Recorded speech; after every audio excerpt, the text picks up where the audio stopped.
السلام عليكم ورحمة الله وبركاته. إزاي أزود مناعة طفلي؟ مع كل موسم يتكرر نفس السؤال: إزاي نزود مناعة الطفل؟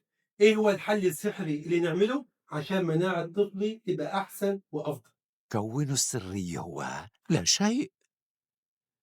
كنتم مستنيين أقول لكم الدواء الفلاني هو ده اللي هيخلي مناعة الطفل زي سوبرمان، أو الحقنة الفلانية اللي هياخدها هتخلي مناعة طفلك ترتفع لحد ما توصل للسماء.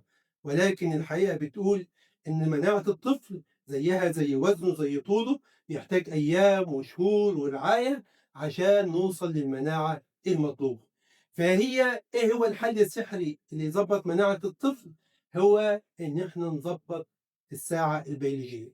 من أهم الأشياء اللي نعملها عشان نظبط مناعة الأطفال إن إحنا نظبط الساعة البيولوجية، إن إحنا نعمل إعادة ضبط المصنع للطفل.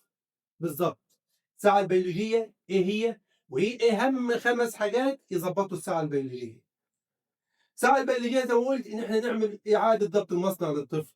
ده مركز في المخ ربنا عامله عشان يعمل تناسق ما بين الليل والنهار، عشان يظبط الخلايا تعرف امتى الليل وامتى النهار.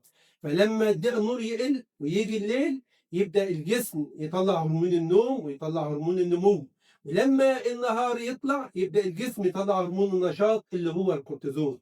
فالساعة البيولوجية ده نظام غاية في الدقة ربنا عامله عشان يحصل توازن في جسمنا ما بين المخ وما بين الجسم، وده يرجع بعد كده بمناعة قوية وجسم قوي. أهم 5 حاجات لو ضبطناهم كل المشاكل اللي إحنا بنشتكي منها، من ضعف تركيز لضعف في المناعة لسمنة مفرطة، كل مشاكل الطفل دي هتتحل ونعمل إعادة ضبط المصنع لطفلنا.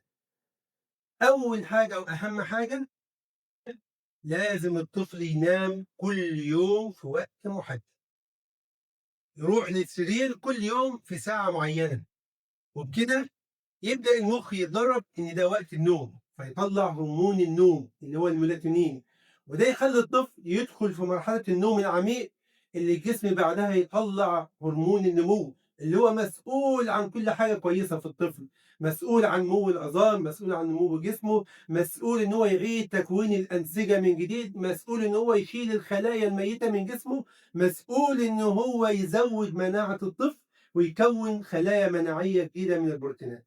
فلازم الطفل كل يوم يروح للسرير في ساعة محددة، مسموح ليكِ بساعة قبل أو بعد، ولكن مش أكتر من كده.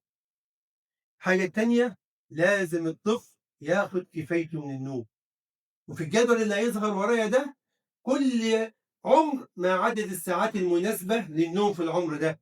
هنلاقي الخط الأزرق الغامق هو ده عدد الساعات المثالية للنوم في العمر ده. اللون الأزرق الفاتح هو أعلى عدد ساعات مسموح بها وأقل عدد ساعات مسموح بها للطفل. اللون البرتقاني هو الزيادة عن الطبيعي في النوم أو أقل عدد الساعات من الطبيعي في النوم. فلازم الطفل ياخد كفايته من عدد الساعات في النوم، وعشان ياخد العدد ده لابد تعود طفلك لو نام بالنهار هو أقصاها 20 ل 30 دقيقة عشان يقدر ينام وياخد كفايته من النوم بالليل اللي هو النوم الطبيعي. تالت حاجة، هو لابد ينام في الظلام، وعرفنا من الكلام اللي قبل كده ليه لابد ينام في ضلمة.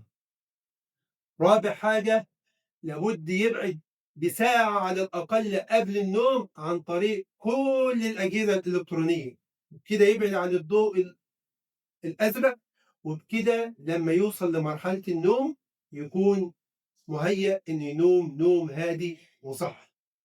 الساعة ديّة يقضّيها في قراية، يقضّيها يقرأ قرآن، يقضّيها يتعرّف على إخواته، الفترة دي كلّها تبقى استعداد لروتين يومي للنوم.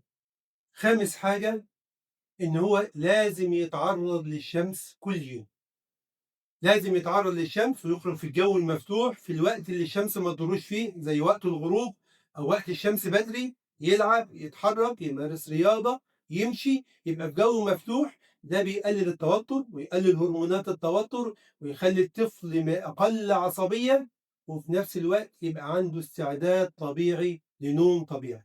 فدول كانوا أهم 5 حاجات ممكن نعملهم نضبط بيهم الساعة البيولوجية ونعيد ضبط المصنع لطفلنا من أجل إن إحنا نحصل على نمو طبيعي ومناعة قوية. انتظرونا في الفيديو الجاي بإذن الله عز وجل، هنتكلم عن أهم غذاء مناسب لكل مرحلة عمرية من الرضاعة لحد البلوغ وتحسن مناعة الطفل إن شاء الله. دمتم في أمان الله. السلام عليكم ورحمة الله وبركاته.